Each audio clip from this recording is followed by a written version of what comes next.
Hello everyone, welcome to I exam student. My name is Kailash Tiwari और कल हमने discuss किया था कि जो चार एग्जामिनेशन अभी चल रहे हैं, आईबीपीएस, एएफओ, सीडब्ल्यूसी, सीसीआई और उसके साथ साथ एनएससी, या फिर अगर आप यूआईआईसीएल प्रिपेयर कर रहे हैं तो इन चारों को आप कैसे साथ में प्रिपेयर कर सकते हैं। आज हम स्पेसिफिकली डिस्कस करेंगे central warehousing corporation. Okay, अगर आपने ये वीडियो नहीं देखा है तो आप इसको जरूर देख सकते हैं। सेंट्रल वेयर हाउसिंग कॉर्पोरेशन या फिर ये जितने भी इंस्टीट्यूट हैं जहां पे वैकेंसी आई है, अगर आप देखेंगे सब में कॉमन चीज है, सभी सेंट्रल गवर्नमेंट ऑफ इंडिया के जो हैं ये पीएससीज हैं या फिर सीपीएससीज हैं या फिर पीएसयूज हैं। अब ये क्या मतलब है? तो central public sector enterprises, public sector undertaking. Okay, तो पब्लिक सेक्टर अंडरटेकिंग का क्या मतलब होता है? ये गवर्नमेंट ऑफ इंडिया का बिजनेस है, और जो भी बिजनेस एंटिटी है उसका जो एम एंड ऑब्जेक्टिव होता है वो क्या होता है? एक तो जो पर्पस है वो सर्व करना और साथ ही साथ प्रॉफिट बनाना।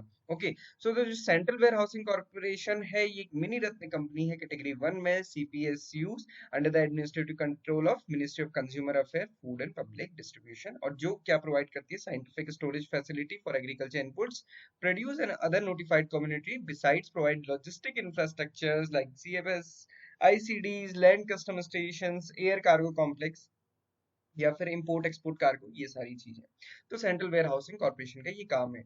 एफसीआई में हमने देखा था, एफसीआई में जो एफसीआई का काम होता है वो क्या होता है? Procurement plus storage plus transportation. यहाँ पे क्या है, अगर आप देखेंगे मेजरली स्टोरेज का काम वेयर हाउसिंग का है, जिसे वेयर हाउसिंग से ही पता चल रहा है। ओके, अब यहाँ पे रिक्रूटमेंट आई है जिसमें कि एग्रीकल्चर ग्रेजुएट्स एलिजिबल हैं और ये एक अच्छी अपॉर्चुनिटी है। अच्छी अपॉर्चुनिटी कैसे है? एफसीआई एजी 3 अगर आपने दिया था, आपने उसको एक्सपीरियंस किया है, आपका सिलेक्शन हुआ था, वेटिंग में है या फिर नहीं हुआ, तो आप इसको ट्राई कर सकते हैं। ये फिर से एक अच्छी अपॉर्चुनिटी है सिमिलर काइंड की।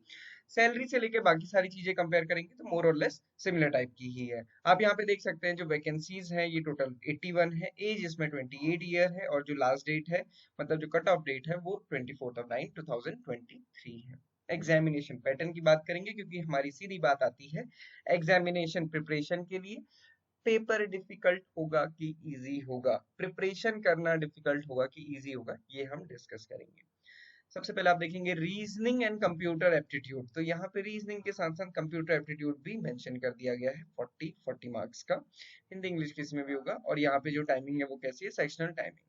इंग्लिश के लिए आप देखिए 35 क्वेश्चन है बट टाइम 20 मिनट्स है। डीआई और क्वांट्स के लिए 40 क्वेश्चन है और 35 मिनट्स है। जनरल अवेयरनेस के लिए 20 क्वेश्चन है, 10 मिनट्स है। Professional knowledge 65 questions, 50 minutes. अब अगर मैं आपको पूरी एनालिसिस करके बताऊं, और अगर आपने एफसीआईजी 3 का भी एग्जामिनेशन दिया है तो एक चीज तो आप इसको जरूर समझेंगे कि बाकी सब सेक्शन में टाइमिंग बहुत कम है। मतलब 35 मिनट्स में रीजनिंग और कंप्यूटर, जहां पे तो 20 से ज्यादा रीजनिंग के क्वेश्चन होंगे। इंग्लिश 35 क्वेश्चंस 20 मिनट्स में, मतलब आपको पूरा पूरा पढ़ने का टाइम भी हो सकता है कि कम मिले। डीआई में देख लीजिए 35 मिनट्स और 40 क्वेश्चंस है, तो ये बहुत हम कह सकते हैं कम टाइम में इसकी प्रैक्टिस आपको बहुत अच्छे से करनी है। यहाँ पे अगर हम देखेंगे प्रोफेशनल नॉलेज में 65 क्वेश्चन 50 मिनट्स, तो ये तो सफिशिएंट है, इसमें मुझे नहीं लगता कि कोई डाउट है। क्योंकि अगर आप देखेंगे यहाँ पे agriculture, zoology, botany, chemistry and physics, अभी कुछ क्वेश्चन ऐसे हो सकता है आपको आते हैं तो आते, नहीं आते तो नहीं आते। मतलब ऐसा कुछ है नहीं कि आप कैलकुलेट करके कुछ अलग चेंज कर देंगे। ओके, तो यहाँ पे इन चीजों को ध्यान में रखना है। अब इससे एक बहुत बड़ा बेनिफिट होने वाला है। वो बेनिफिट क्या है? आईबीपीएस एएफओ की प्रिपरेशन के लिए आपके आईबीपीएस एएफओ की प्रीलिम्स की प्रिपरेशन बहुत अच्छे से हो जाएगी। और अगर ये एग्जामिनेशन पहले होता है तो वो चेक भी हो जाएगा कि आपने कितनी अच्छी प्रिपरेशन की हुई है। ओके, तो ये टाइमिंग है। अब आई होप कि आप ये चीज समझ गए होंगे। अब हम डिस्कस करेंगे प्रोफेशनल नॉलेज को, और ये देखेंगे कि ये डिफिकल्ट है कि इजी है। अभी ऊपर का आप तो देख के समझ गए हैं कि ये डिफिकल्ट है, इजी तो नहीं है। अब कैसे डिफिकल्ट है? क्वेश्चन तो नहीं देखे हमने, हमने क्या देखा? सिर्फ टाइम।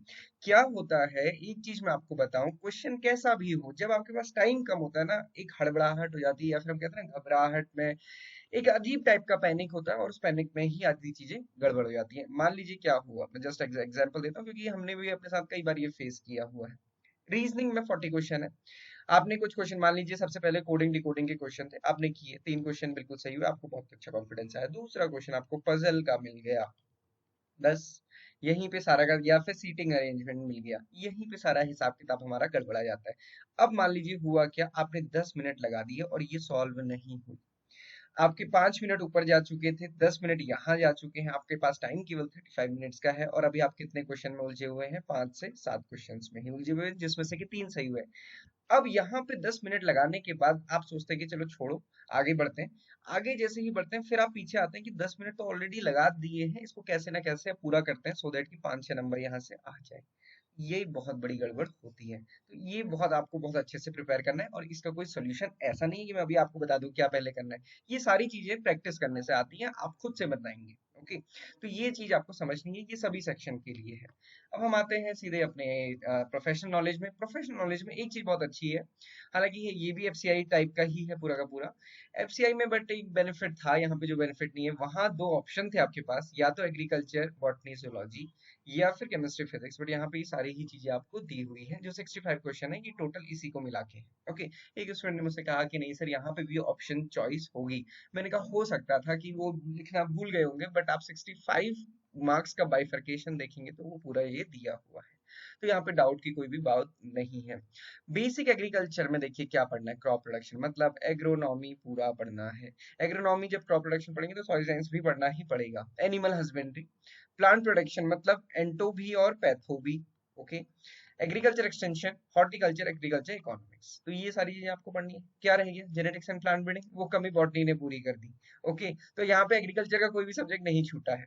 बॉटनी में देखिए cell biology, tissue organ, organ system, जो हमने एफसीआई के लिए भी पढ़ा था, बहुत अच्छे से इसको डिस्कस किया था। Plant classification, diversity, ecology, life processes मतलब प्लांट फिजियोलॉजी। ये क्या सब्जेक्ट है? Plant physiology. इसमें कुछ भी डिफरेंस नहीं है, प्लांट फिजियोलॉजी पूरा का पूरा है।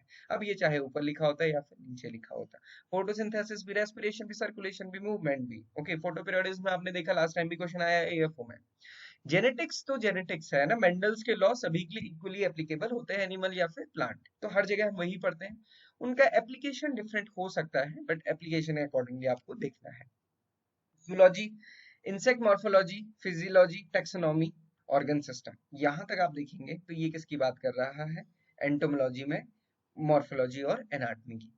Organ system, heredity and variation, तो जेनेटिक्स के बाद जो आगे हम बात करते हैं हेरिडिटी एंड वेरिएशन की, genetics and heredity and variation पूरा चीज आ गया। अगर आप देखेंगे तो जेनेटिक्स है ही study of heredity and variation की। हम जेनेटिक्स की डेफिनेशन में क्या बोलते हैं? It is the study of heredity and variation.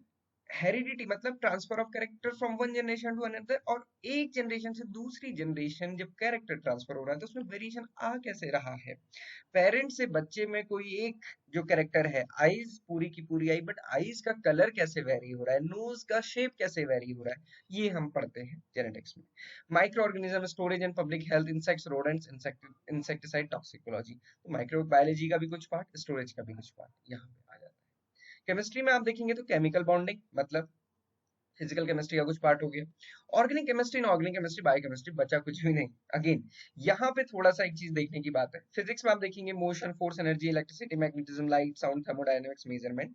यहाँ पे एक चीज देखिएगा, यहाँ पे लेवल बहुत ज्यादा मेंशन नहीं किया है, बट आपको कोशिश करनी है कि आप इसका बेसिक लेवल तो एटलीस्ट पढ़ के जाए। जैसे कि क्या होता है, मोशन, फोर्स एंड एनर्जी में आप देखेंगे एसआई यूनिट है ना, मेजर करने के तरीके, बेसिक अंडरस्टैंडिंग, ये चीज आपको करनी है। बहुत न्यूमेरिकल पे ध्यान मत दीजिएगा, क्योंकि 5 नंबर का है और 65 मार्क्स आपको ओवरऑल लाने हैं। हालांकि मैं ये बिल्कुल नहीं कहूंगा कि इसको छोड़ दीजिए, क्योंकि ये तो सभी पढ़ के जाएंगे एग्रीकल्चर। जो यहाँ पे स्टूडेंट्स मार्क्स ज्यादा लेकर आ पाएंगे, वो एक डिफरेंस क्रिएट करेंगे। तो यहाँ पे ये थोड़ा सा समझने और देखने की बात है कि जो हमने ये डिस्कस किया, आपको एक तो टू द पॉइंट इसको पढ़ना है ना।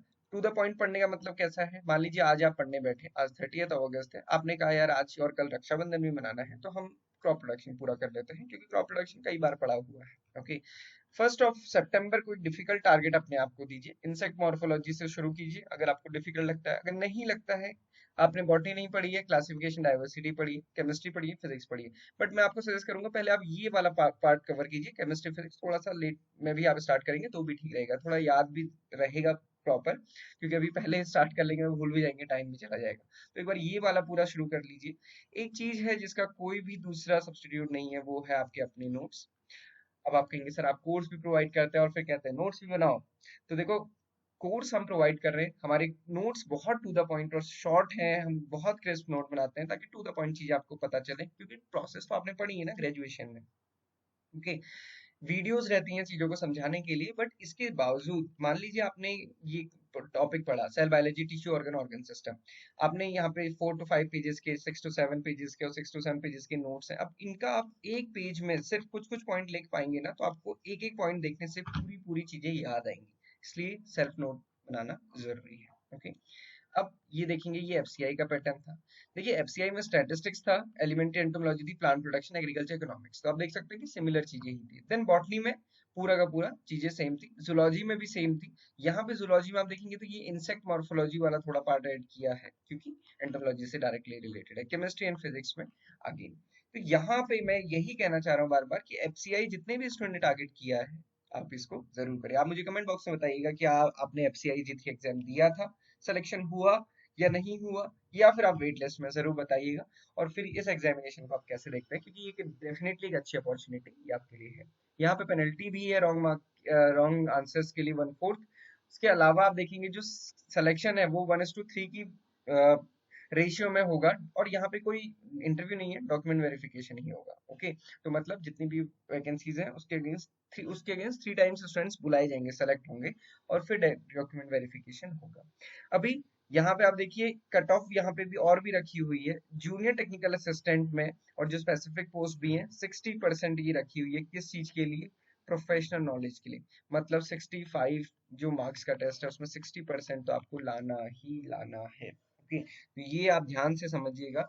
हालांकि क्योंकि पूरे ओवरऑल कट ऑफ तो सारे सब्जेक्ट्स के मार्क्स मिला के ही बनेगी, बट यहाँ पे आपको 60% लाना जरूरी है।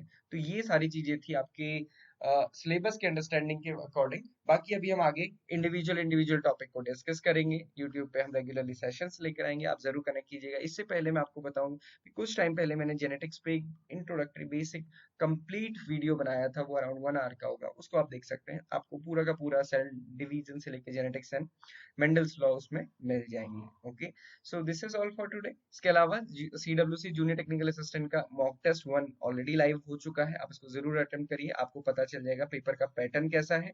उससे ज्यादा पैटर्न तो आपको पता ही चल जाएगा, आपको ये पता चल जाएगा कि सेक्शनल टाइमिंग के अकॉर्डिंग आप कितना कर पा रहे हैं। ओके, दूसरा जो मॉक टेस्ट है कुछ दिनों में लाइव होगा। इसके अलावा हमारा कोर्स ऑलरेडी स्टार्ट हो चुका है, न्यू कोर्स हम लॉन्च कर चुके हैं, और अभी राखी है, रक्षाबंधन का त्योहार है, इसमें 46% ऑफ है। इसमें क्या मिलेगा आपको, short to the point crisp notes, उनके लिए वीडियोस, शॉर्ट वीडियोस, और प्रैक्टिस टेस्ट और मॉक टेस्ट। ओके, तो ये सारी चीजें इसमें मिलेंगी। ये कोर्स का प्राइस अभी 2000 रुपीज है, आप इसको अवेल करना चाहते हो तो कर सकते हैं। आप डेमो में जाके चीजों को देख सकते हैं, फिर समझिए और फिर अपना डिसीजन लीजिए। So this is all about today. आपकी कोई भी डाउट क्वेरी क्वेश्चन आप डायरेक्ट इस पे कॉल कर सकते हैं, इस नंबर पे 9205524028 पे। Thank you for watching this video and have a great day.